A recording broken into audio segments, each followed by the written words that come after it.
உயிர்களும் இன்புற்று வாழ்க. வெற்றி சிந்தனைகளை பற்றி கொஞ்சம் சிந்திப்போமா? வெற்றியை விட தோல்விக்கு பலம் அதிகம். வெற்றி சிரித்து மகிழ வைக்கும், தோல்வி சிந்தித்து வாழ வைக்கும். வெற்றி பெறுவது எப்படி என்று யோசிப்பதை விட தோல்வி அடைந்தது எப்படி என்று யோசித்து பாருங்கள். நீங்கள் கண்டிப்பாக வெற்றி பெறுவீர்கள். நண்பர்கள் தவறு செய்வதை மன்னித்து விடாதே, மறந்துவிடு.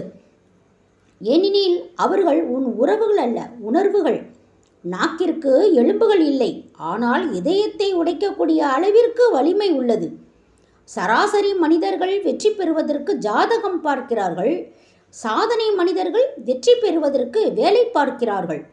வழிபட்டால் கடவுள் அருகில் நீங்கள் செல்லலாம்.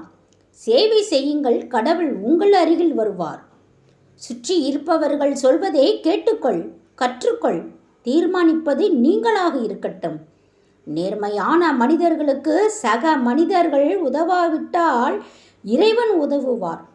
சோம்பேறியாக இருந்தால் சிலந்தியும் உன்னை சிறைப்பிடிக்கும். எழுந்து நின்றால் எரிமலையும் வழிவிடும்.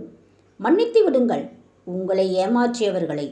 ஆனால் மறந்தும் கூட நம்பிவிடாதீர்கள் மறுபடியும் அவர்களை. எதை பெற வேண்டும் என்பதில் தெளிவாயிரு. இல்லாவிட்டால் உன்னால் எதையும் பெற முடியாது.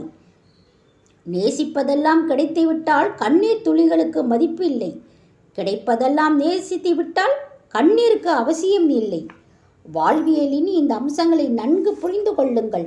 வரும் அனுபவங்களை அப்படியே ஏற்று வளைந்து கொடுத்து மனதில் காயமின்றி தெளிவாயிருங்கள். ஈடுபடும் செயல்களிலோ இருக்கும் எத்தனையோ நுட்பங்களுள் எது சரியாக இருக்கும் என்று புரிந்து பயன்படுத்துங்கள்.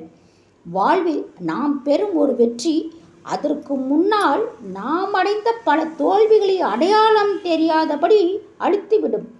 எனவே எது குறித்தும் கலங்காதீர்கள்.